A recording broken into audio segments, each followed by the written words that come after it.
আসে, আমি যদি তওবা করি আল্লাহ কি আমাকে ক্ষমা করবেন? তাহলে আপনার হয়তো আল্লাহর দয়া সম্পর্কে ধারণা নাই। আপনি জানেন না আল্লাহ ঠিক কতটা দয়ালু। আল্লাহর দরজা কখনোই বন্ধ হয় না। রাসূল সাল্লাল্লাহু বলেছেন, আল্লাহ সেই বান্দার তওবায় এত বেশি খুশি হন যতটা খুশি হয় সেই মানুষ যে মরুভূমিতে হারিয়ে ফেলা উট হঠাৎ ফিরে পায়।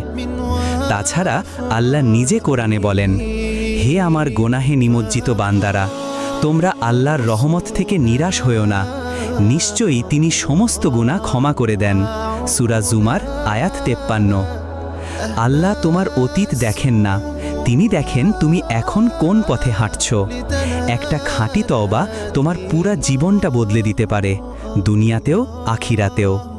তাই এখনো দেরি হয়ে যায়নি, তওবা করো, ফিরে আসো, আল্লাহ তোমার অপেক্ষায়